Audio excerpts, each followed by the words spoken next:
सूर्योदय एवं सूर्यास्त के समय सूर्य चक्रिका चपटी अंडाकार दिखता है, लेकिन दोपहर में वृत्तीय। यह घटना जो है प्रकाश के वायुमंडलीय अपवर्तन के कारण घटता है। 1 नंबर में सवाल अगर पूछना होगा तो ऐसे पूछेगा। और इसका कारण क्या होता है कि सूर्योदय एवं सूर्यास्त के समय जो होता है यह सूर्य चक्रिका चपटी और अंडाकार दिखता है, लेकिन दोपहर में वृत्तीय दिखता है। क्यों? तो हम जानते हैं कि सूर्योदय एवं सूर्यास्त के समय सूर्य जो होता है क्षितिज के नज़दीक होता है। कहाँ होता है? क्षितिज के नज़दीक होता है।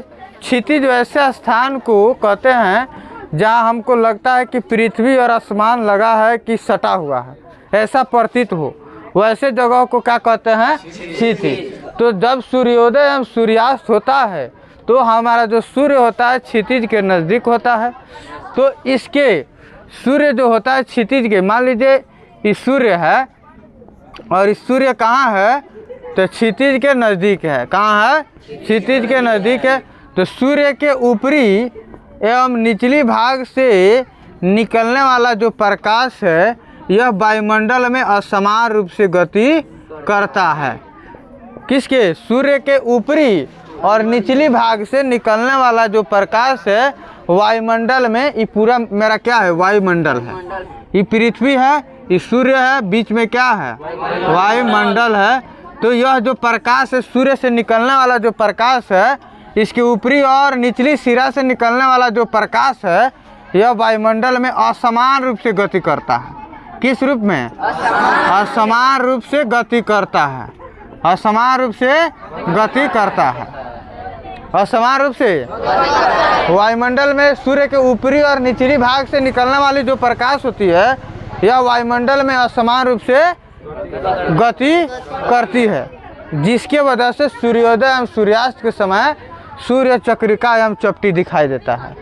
इसी की वजह से, क्योंकि इसके ऊपरी और निचले भाग से निकलने वाला जो प्रकाश है वायुमंडल में असमान रूप से गति करता है। अब ये तो हो गया कि चक्रिका चपटी क्यों दिखाई देता है। तो सूर्य के ऊपरी और निचली भाग से निकलने वाला जो प्रकाश है यह वायुमंडल में असमान रूप से गति करता है, जिसके कारण सूर्योदय एवं सूर्यास्त के समय सूर्य चक्रिका चपटी दिखाई देता है।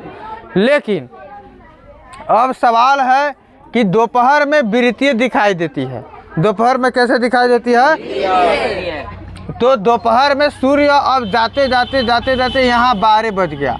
12 बजे, चाहे 12 बजे के बाद के जो समय होता है उसे हम दोपहर कहते हैं।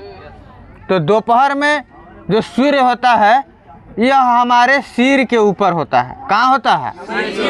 ऐसे चलते चलते जाता है और हम लोग यहाँ खड़े हैं, तो ये सूर्य कहाँ है? हमारे सिर के ऊपर है। तो दोपहर में सूर्य जो होता है हमारे सिर के ऊपर होता है, हमारे सिर के ऊपर होता है। और इस स्थिति में सूर्य से निकलने वाली जो प्रकाश है, जब सूर्य हमारे सिर के ऊपर रहता है तो इस स्थिति में इससे निकलने वाली जो प्रकाश है पृथ्वी के वायुमंडल में लंबवत प्रवेश करती है, यानी डायरेक्ट नीचे आती है। ये तो तिरछा गई ऐसे वायुमंडल में प्रवेश की, लेकिन जब सिर के ऊपर थी तो वह प्रकाश लंबवत नीचे आई, यानी डायरेक्ट नीचे आई। तिरछा होकर नहीं गई, डायरेक्ट ऊपर से आई, लंबवत आई। तो जब डायरेक्ट ऊपर से आएगा तो इसको क्या कहते हैं? लंबवत। तो जब सूर्य हमारे सिर के ऊपर आता है तो वैसी स्थिति में सूर्य से निकलने वाली प्रकाश पृथ्वी के वायुमंडल में लंबवत प्रवेश करता है। कैसा प्रवेश करता है?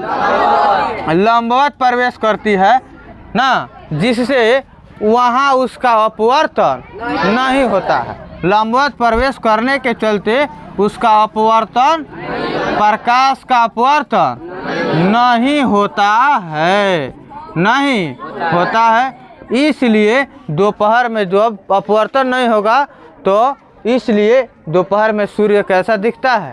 वृत्तीय। तो शॉर्टकट में एक बार और कि सूर्योदय एवं सूर्यास्त के समय सूर्य क्षितिज के नज़दीक होता है। सूर्य के ऊपरी एवं निचली भाग से निकलने वाली प्रकाश जो है यह वायुमंडल में असमान रूप से गति करता है। लेकिन गति करता है, जिसके वजह से सूर्य सूर्योदय और सूर्यास्त के समय सूर्य चक्रिका चपटी अंडकार दिखाई देता है।